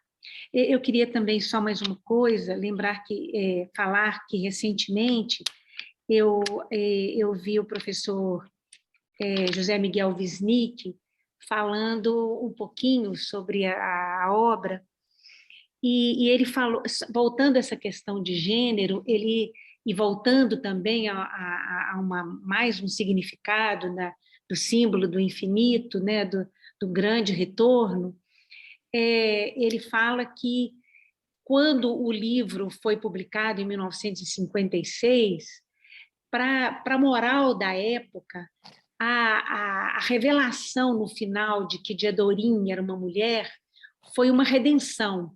Assim, ai, que bom, né? Então, ele tinha um amor, era um amor permitido, né? E assim, que na época, segundo ele, o Bandeira, o Manuel Bandeira, protestou com Guimarães, falou por que ele deveria ter mantido o Diadorim, o Reinaldo, como um homem até o final. E houve um certo, não sei se protesto é a palavra, mas talvez uma fala do Bandeira nesse sentido. Algum tempo depois, passou-se a se aceitar aquela relação como homoafetiva, sim, e como todos sabemos, toda forma de amor vale a pena, e toda forma de amor é possível, e aquela grande amizade, aquele grande amor, era tão lindo como se fosse um amor hétero. E que agora, mais recentemente, né, mais de 60 anos, ou quase isso, né? 60, né? 56, mais de 60 anos. A gente se depara com a questão da transexualidade, né? Então, assim, se Reinaldo, durante todo o tempo, desde menino, como alguém já falou aqui hoje, ele se apresenta como menino, né? Havia ele era um homem trans, né? Então, assim, e se ele se apaixona por um outro homem, um homem trans, era um amor transexual. Então, assim, a atualidade do Guimarães Rosa em tudo isso, nessa questão de gênero, e essas ondas, né, de ir e vir nas diferentes interpretações possíveis, eu acho que é só mais um dos aspectos fantásticos dessa obra, que eu li agora, estou acabando de ler também pela segunda vez, já reli várias vezes, vários trechos, mas é a segunda vez que eu pego e vou do princípio ao fim, e como todo mundo já falou, acho que não vai ser a última vez, vou ler outras vezes, e sempre com aquela certeza de que vou descobrir coisas maravilhosas cada vez que reler. Então, um grande beijo, obrigada a todos, e obrigada pela oportunidade de falar. Obrigada a você, Sandra. Que bom que você conseguiu, que você não desistiu de trazer a sua fala aqui com a gente. E que honra, né, participar, de receber o Odilon também, de poder conviver com ele e trazer questões tão contemporâneas e atuais, né, que a gente vem vivendo, né, essa questão do gênero. Mas, sem dúvida, é um livro que porta muitos enigmas, né? Então, daria para a gente fazer uma segunda roda dessa primeira, né? Uma segunda ciranda. Obrigada pela sua fala. A gente passou aqui um pouquinho do horário, mas acho que como é o último encontro, a gente vai estender mais um pouco e passar aqui a fala. Então, temos o Aldir, a Adriana e a Cristina. Então, um pouquinho antes que as pessoas saiam, vou falar que o livro vencedor foi Campo Geral, no Guimarães, que é nossa próxima roda vai ser o Miguelinho, com aquela meiguice, com aquela candura. Nós vamos trazer esse olhar da infância do Guimarães, essa coisa mais doce, esse personagem maravilhoso que é o Miguelinho, e vai ser discutido aqui com a gente. A gente vai fazer uma introdução, só porque as pessoas estão saindo em função do horário. Está aqui o link para quem quiser participar, e a gente vai falar mais sobre isso depois. Desculpa, obrigada. Agora a palavra é do Aldir. Boa noite, Aldir, bem-vindo. Boa noite. Boa noite a todos, a todas. Enfim, eu não poderia deixar de pedir a palavra nesse momento, então, mais para agradecer, porque a gente pôde aí terminar essa etapa, né, que concluir essa travessia, mas que, na verdade, não é uma conclusão, não é o fim, não é apenas uma etapa. Né? E como diz o Borges, eu gostaria de lembrar, o verdadeiro prazer está na releitura. Né? Então, toda vez que eu tive oportunidade, não são muitas não, de reler um livro, sempre foi muito melhor. Né? Mas, uma vez que eu consegui ler esse livro, O Grande Sertão, né, foi realmente um encantamento. Né? E por coincidência, hoje ficou pronto o meu Ex Libris. Eu vou colocar aqui para vocês, para ver. Vocês podem ver. É praticamente o primeiro livro que eu estou colocando o Ex Libris. E tem tudo a ver com o infinito, com esse símbolo do infinito, não é mesmo? Então, e a vida é bem assim. Parece que a gente sempre está recomeçando de alguma forma, não é?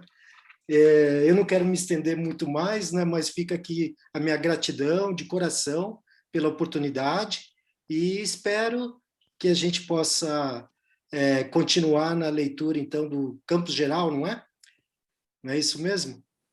Campo Geral, isso mesmo. Então, muito bem. Então, era isso. Então, um beijo, um abraço a todos. Muito obrigada pela presença, e bacana, tá? O livro, que gostoso, esse lançamento aqui em primeira mão. Obrigada, Aldir, obrigada pela presença, pelo carinho. E o Odilon está falando aqui que vai ter... Quer falar um pouquinho sobre essa roda da Cecília, Odilon?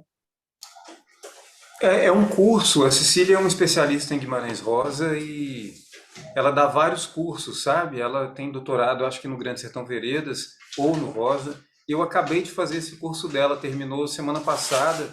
Eu fui fazendo paralelamente, assim, mais um, né? Porque, na verdade, cada nova travessia desse livro é uma nova travessia. Essa coisa do infinito é infinito mesmo, ele é inesgotável. E aí eu não podia deixar de indicar a vocês, assim. Eu não sei se vai ter de novo esse ano, porque ela tem turmas de outras obras do Rosa, ela é especialista nele, mas eu deixei o e-mail dela aí, porque se vocês animarem de entrar em contato com ela para saber como que faz para saber os horários, essas coisas, é muito legal, porque aí não é uma roda de leitura, né? São palestras dela, não que a gente não possa falar às vezes rapidinho, mas são palestras, são 10 encontros também, em que a gente vai tendo camadas e camadas a partir de um outro tipo de estudo, né? Uma outra abordagem. Para mim foi muito rico também. É muito bonito como cada lugar são janelas aqui. Cláudia e Carla usaram essa palavra várias vezes, das janelas que vão se abrindo. Bom, eu achei que foi incrível, valeu muito a pena. Lá não tinha leituras assim desses trechos, era a fala dela desse esmiuçamento da obra. E eu vou dizer, ela até pediu para eu dar uma canja no último dia, eu li.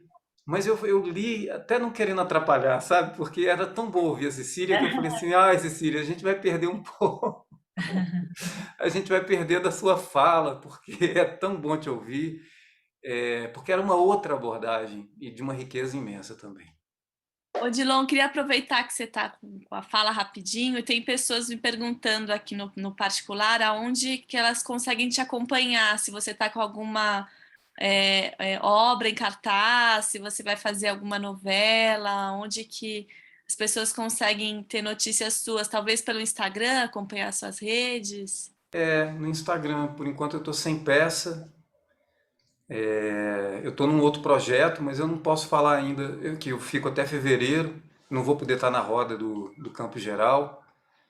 E eu espero voltar com a peça eu fiz uma peça, né, com a obra da Clarice Lispector, online, que muitas de vocês viram. Maravilhoso. Eu tenho a esperança de poder transformar em teatro presencial, mas aí eu precisaria de mais uns 6 meses de ensaio, assim, e ter esse tempo, né, para dedicar ao ensaio 6 horas por dia. Ainda não está real na minha vida, mas eu espero dar conta. Nas redes sociais eu hei de dar essa notícia ano que vem, assim dizer, consegui transformar em teatro presencial, e vocês já estão convidadas, que é outra, né? A Clarice é outra que propõe para a gente mergulhos que são impressionantes. Eu continuo muito apaixonado por ela, assim, não consigo sair dela e do Rosa, né? Fico mudando de rio, mergulho num, aí seco assim, aí pulo no outro, ou não, vou carregando a água de um para um lado e para o outro, né? Porque são coisas impressionantes, né? Obrigada, Odilon, obrigada pela dica. Obrigado. Muito tá? Você na sala com Clarice, com você. Meu Deus, que delícia, que coisa mais gostosa de poder participar, foi maravilhoso, tá? A gente vai ficar te esperando, sim, e a confraria e a Casa Frida vai estar com você, assim, no que você precisar desses processos, ouviu? Isso é muito Só deixar aqui o seu Instagram, Odilon, para as pessoas seguirem. Ai, Deus, eu sou todo incompleto, né, Carlinhos? Eu não respondo direito, tá vendo? Eu tenho no Instagram, @odilon.esteves. Desculpa, gente, eu fico emocionado com a literatura e esqueço da vida prática. @odilon.esteves. Eu vou colocar aqui. Ele vai pôr no bate-papo. Olha, gente, em Campo Geral vai ter uma introdução, depois vai ter inscrição, tá? E a gente vai orientar. Estou aqui falando, a Lúcia está me perguntando, Lúcia, e é importante vocês saberem. E a gente está preparando. É maravilhoso, é a visão da criança do Guimarães. Gente, não dá para falar o que é. É maravilhoso. Adriana, boa noite, Adriana, bem-vinda. A palavra é sua agora, Adriana. Quero agradecer muitíssimo vocês e compartilhar aqui 2 coisas. Primeiro, que eu recebi o convite da Carla, a gente fez a caminhada a viagem do Rosa em 2019, eu acho que ela se lembra, aqui em Minas, eu falo de Belo Horizonte. Eu estive com vocês nas 2 primeiras vezes, mas depois eu sofri um acidente muito grave, fiquei meses hospitalizada, e aí eu tentava ouvir, mas eu não tinha muitas condições. Então, foi muito bom agora que eu estou recuperada, poder retomar, ainda que seja no final, mas eu acho que a obra do Rosa tem isso mesmo, né? De ser uma eterna travessia. Nesse meu período convalescente,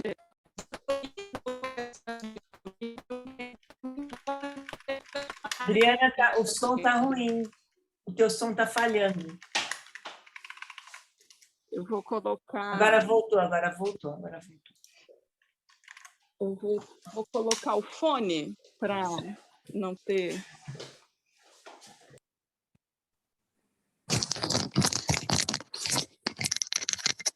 Assim fica melhor? Tá melhor. Oi? Tá melhor. Sim, mas de dizer como é que os personagens acompanham a gente, principalmente nos momentos que a gente mais precisa, eles nos ajudam, eles nos salvam, né? E entendo que a travessia, aí essa vontade de retomar o livro, é porque eu acho que esses personagens vêm ensinar a gente como é que a grande travessia é do amor mesmo, né? De ser capaz de amar. E nesse caso, os 2 personagens ali não conseguem, né? Porque Diadorim, mesmo muito corajoso, ele também não viveu o amor, né, dele, mas eu acho que a história nos faz poder viver isso. Então, eu queria agradecer. Cláudia, tentei comprar a cesta, porque pensei agora que eu estou boa, que eu posso comer, porque eu tive um problema no intestino. e não vem para Belo Horizonte. Senti muito isso, porque eu estava querendo comemorar e falar para o Odilon que eu sinto muita falta dele aqui em Belo Horizonte, porque eu acompanho ele desde a Luna Luneira, e que eu queria muito que ele voltasse, que ele colocasse em cartaz uma peça que eu só vi uma vez aqui no Palácio das Artes, que ele fez sobre Guimarães Rosa. Eu nunca mais esqueci a vaquinha de sequência depois que eu vi você. Mas é isso, muito obrigada. Dri, eu só vou pegar um pouquinho o gancho, e estou muito feliz de você estar aqui, muito bom te ver, companheira de travessias, e grande conhecedora do Guimarães Rosa também. Que bom que você está aqui com a gente, espero que você esteja melhor, né, agora desse momento que você passou. E que bom te ouvir, que bom poder te ver, estar aqui com a gente também nesse último encontro. Muito feliz, meu tão presente aqui de BH, né? Minas, aqui, um pouquinho do Guimarães com a gente. Um beijo, Dri. Muito bom ter você de volta aqui com a gente, Adriana. Gostoso, viu? Que bom que você se recuperou e que bom que o Guimarães fez companhia e a gente por tabela um pouquinho também. Obrigada pela presença, pelo carinho. Ajudou a recuperar, com certeza. Não é? A literatura salva, gente. É muito bom. Isso é com certeza. Ô, Cris, agora você de novo, para a gente poder encerrar. A gente já passou 1 hora do tempo, mas não tem problema, pode falar, que hoje é o finalzinho. Sim, eu só pedi para voltar um pouquinho, porque também não podia deixar de agradecer a você, Cláudia, a você, Carla, porque foi aqui que eu conheci o Odilon, não podia esquecer disso, né? E passei a seguir esse trabalho apaixonante, né? A pessoa linda que ele é. E já que estamos na sessão pedidos, né, Adriana? Clarice, na sala com Clarice, presencial, eu vou para o Horizonte para ver, onde for. E assim, era isso. Ter conhecido o Odilon foi um presente. Obrigada. Para nós também, Cristina, a gente também conheceu o Odilon, né, pela travessia do Grande Sertão, e um presente sem palavras, assim, né, a gente construído essa amizade mesmo, né? Uma pessoa assim, além de um grande artista, é um poeta e tem uma forma de interpretar que faz com que a gente caminhe junto com ele, né? Muito bonito, assim, é um trabalho que permanece, né? E é um pouco esse infinito que fica na gente. Então, eu queria te agradecer, Odilon, você foi um grande presente aqui, uma surpresa maravilhosa na nossa travessia. O Grande Sertão, você trouxe as veredas aqui para a gente, né? Saiu um pouco da guerra, do árido, para essa poesia, por essa melodia, pela sua voz, que nos convoca para a vida, né? Que traz essa pulsão de vida aí para nós aqui na leitura. Obrigada pela sua presença com a gente, um presente. Ele pega a gente pela mão, né? E faz com que a gente entre na obra de uma forma completamente diferente, uma sensibilidade única. É um presente de fato. E eu quero agradecer a todos pela presença, pelo carinho, por todo esse calor, por toda esse anjo-diabo, né? Que a gente apresentou aqui, que a gente discutiu aqui. Eu acho que o grande do Guimarães também é essa coisa dessa inquietude, dessa transformação, dessa quebra do vidro que está dentro da gente, que, desculpa, só o diabo proporciona. Não tem outro para poder empurrar a gente para transcender dessa forma, né? E claro que Deus vai lá apaziguar. Então, essa duplicidade, essa dualidade, essa forma de amar, que o amor também mata de alguma forma, né? O amor é tão poderoso que ele pode matar, ele pode paralisar, mas é lindo qualquer forma de amar e ensinar a gente lá atrás que qualquer forma de amar vale a pena, né? É lindo isso. Então, queria agradecer a todos, Casa Frida, essa travessia foi maravilhoso, gente, foi muito gostoso poder estar com vocês. Ivani, Cris, Mônica, Odilon, você é um querido. Leila, delícia estar com você. Vera, Monique está aí, está te vendo. Aldir, obrigado. A Lúcia, Ana, Danilo, um beijo grande para você, obrigada. Denil, você estava com chimarrão que eu vi. Um beijo grande para você. Marisa, tudo de bom, obrigada, Rê. Maria Cristina também, Carol, Sandra, obrigada pelo carinho. Cris, vocês duas queridas, tão gostoso estar com vocês. Obrigada, gente, obrigada. Iracema, olha o Mário Santiago aí, quietinho, tá lá, mandando um beijo para a gente. Maria, obrigada. Lilian, querida, obrigada. E a Flávia, que estava com uma coruja no ombro. Eu falei, o que é uma coruja? E eu aprendi com o Odilon isso, de ficar olhando assim pelo buraco da fechadura. É uma delícia, como se a gente tivesse aí.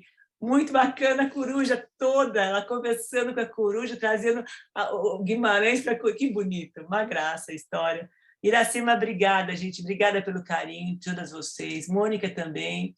Diva, obrigada. Jane, obrigada. Simone. Leia, obrigada. Yolanda. Luciane, um beijo para você. Ilma, querida. Malu, bem-vinda. Olha, delícia estar com vocês. Muito gostoso. Zuleika, muito gostoso. Gente, obrigada pelo carinho, pela presença, pela noite maravilhosa. Um beijo para vocês e vamos se encontrar na próxima. Também, aí vai ter a confraria agora também, que a gente está brincando com o universo infantil. Nós vamos com um filme Minha Vida de Cachorro, maravilhoso, lindo o filme, e o conto da Lígia, que eu sou Lígia Clarice Guimarães também, eu sou viciada, eu vou nesse rio, vou junto com o Odilon também, com o conto Biruta, da Lígia, que é uma coisa, é uma obra de arte também. E a gente vai estar, não tem a data, mas está no site da confraria. Gente, obrigada, Leila. Querida, obrigada. Fala, Carla. Seguimos com o Miguelinho, então continuamos aí com Guimarães, que é uma obra muito mais autoral dele, né? Tem a ver com a vida dele também. Então, estamos bem felizes aí com a votação. Obrigada a todos, foi lindo passar o sertão. Gente, um beijo para vocês, obrigada pelo carinho, gente, obrigada. Abraço. Até a próxima. Leila, obrigada, Ivani também, queridas, um beijo. Odilon, sem palavras. Um beijo para vocês, gente, uma boa noite. Tchau, obrigada, até a próxima, gente. Obrigada, Jane, obrigada, gente. Tchau, Milena, obrigada. Tchau, Ilma, obrigada, gente.